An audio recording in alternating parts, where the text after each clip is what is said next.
Nice. All right.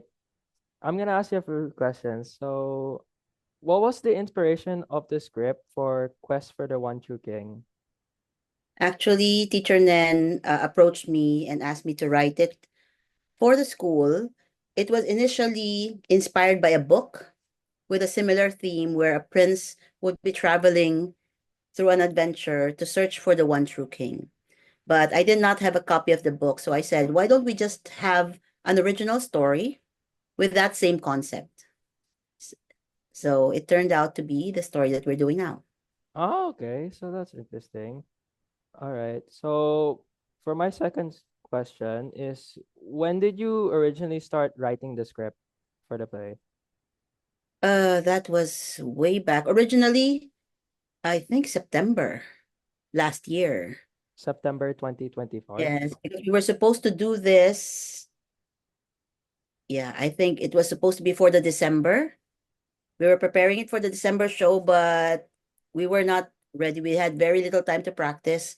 So what we did was we did the nativity version, which was also Quest for the King themed, Ah, right? okay. All right, all And right. now we did the full version. All right. So what was the inspiration for Prince Ian and the King of Prophet, like the father and son dynamic duo? Mhm. Actually, my style for this, since not everybody is Christian or Catholic, and we did not want to have a religious theme to make it universal, Ian is actually a short for Christian. So there are Christian. some stories from the Bible, yes, that are hidden within the story. So I was going for a C.S. Lewis style of writing. So Ian is short for Christian.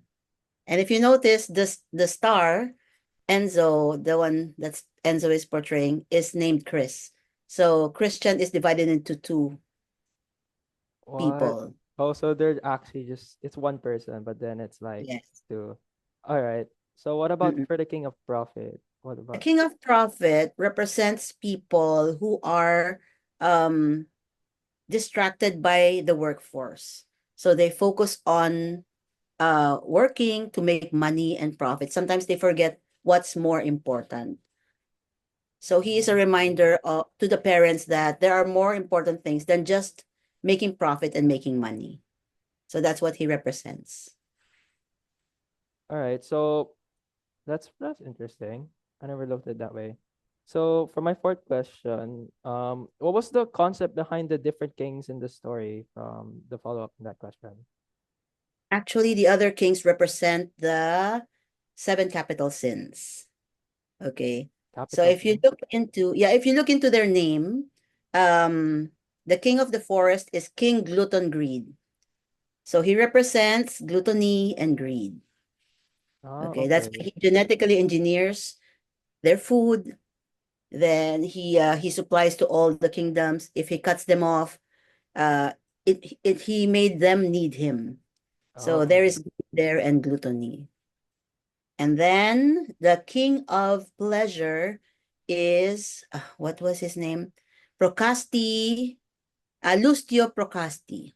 Okay, he represents lust and procrastination or sloth, yeah, right? procrastination is pretty, common nowadays in our generation. That's why, yes, if you look at that scene, they will always be on their phone, they'll be looking at themselves, they'll be playing video games. So that's what he represents. Okay. Lust is like not just, it's not always the physical pleasure, but it's more of the things that we do to please ourselves. Yeah, the things that are not very helpful to us if we do it too much. Yeah, like watching TV, instead of doing something productive.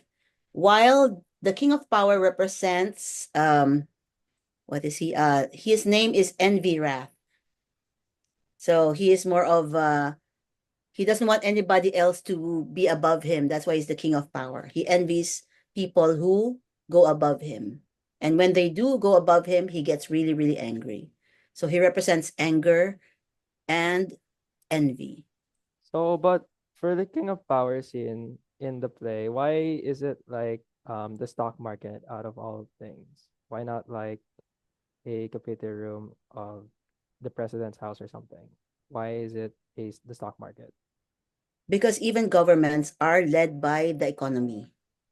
So that's why I focused on more of the stock market, because if economies rise, a country Imagine, is, yeah, a country can be prosperous, a quote right? from the script. Yeah. All right, that's very nice. All right. So, well, I don't know if I should be asking this, but how would you describe Prince Ian's relationship with each king in the story? I mean, from your perspective.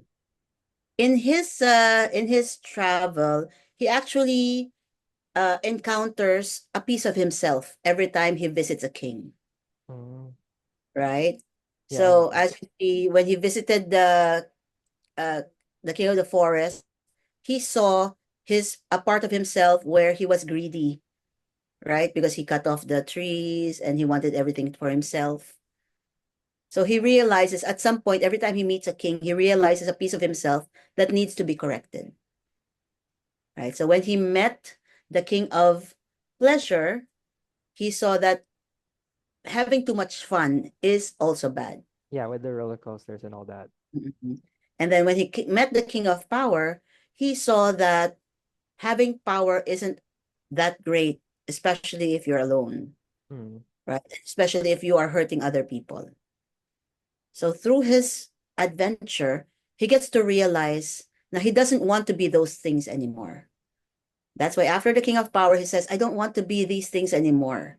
And that's when he meets the king of peace, who teaches him humility and charity, helping others. yeah, and for the record, he's not one of the capital sins, right? Definitely. No, he's not, of course. Yeah, he's just an additional He's, character. yes, he's the one that uh, Prince Ian was looking for this whole time. Yeah. So, so from your experience as a director, how do you organize the choreography and tell a story in a musical recital? Like, what's the process behind it? Well, first there's the story. Then for every story, I know that there will be some parts of the story that need to be highlighted. And of course, um, actually, I don't know how it happens in my brain, but I imagine it already happening in my head. So, um, because I've been directing since way, way back, I started teaching 1995, but directing since 2001. So I've been through many schools, I put together many productions. And for some reason, when I write, I make sure that everyone gets to have a part and be part of the story. To express themselves Yes, to express in the themselves. choreography. Mhm. And the strength of each one gets featured in the performance, right? Not everybody can dance, not everybody can sing, but they can play instruments. So the beauty They of could this sing. production is everyone can shine with their own talents. All right, that's really nice. So, in that process, what were the challenges that you faced in production or in your experience, basically, as well as writing the script? Mm-mm. Well, usually, is it for the script or for the production itself? Can you like answer both? Okay.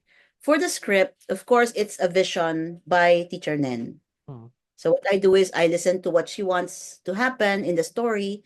Then the next process would be for me to put it together, All right. still true to her vision. So it's more like a collaboration of ideas, her ideas, and I just put it into words and into scenes. Okay, but once we agree, so there's a back and forth. So this is what I have now. What can you say? Then she gives me feedback. Then I rewrite based on how she wants it. Okay, until it's perfectly how it's meant to be. Now, for the production, what's difficult is usually the scheduling, because I have to rehearse within the schedule of your classes. Right. Okay. For professional theater, we usually give specific time to rehearse. Everyone should be here at a certain time to rehearse everything that was scheduled today. But for school productions, um, Teacher Daisy would say, Direct, pwede bang grades 1 and 2 muna, because grades 3 and 4, they have a quiz like that. So I have to work juggle scenes around just to be able to rehearse whatever I needed to rehearse for a certain day. Okay. Then everything will just be put together probably for the last 2 weeks. We will all rehearse, run through everything. So it's like a jigsaw puzzle Yeah, every jigsaw. time for a school production, which is very challenging. Yeah, I That's can why not many imagine. directors like doing this. But I actually enjoy it because it's a challenge. It's a real challenge for me. And at Oh, the end of the day, when it's all together, it looks so beautiful. uh, thanks, Direct. So for my last question po for this interview, do you have any advice that you would give for any future script writers or artists in this industry and that you would like to give? Well, advice, Yeah. I guess it will be do not be afraid. Do not be afraid to create. Whatever it is that is given to you in your imagination, go for it because that's probably put there for a reason. Okay. The world needs new creatives, especially now. There's AI, there's the technology. It's so easy to just give a prompt and then it gives you something.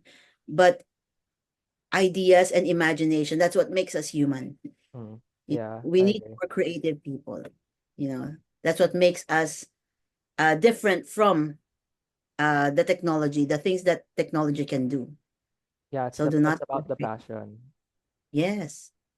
Whatever you feel and dream to create, find a way to achieve that because that dream was put in your mind and in your heart for a reason, right? Yeah, that's right. Always believe in yourself. Yeah. All right. That's I it. think that yeah, that closes for the interview. Thank you so much, Direct, for your time and effort in answering these questions. I hope that display goes really smoothly and go pretty well and do meet your expectations. Is there anything else you'd like to say, Po? That's it, I guess. I also hope that the play would come out really, really well. And so far, I'm having fun doing it.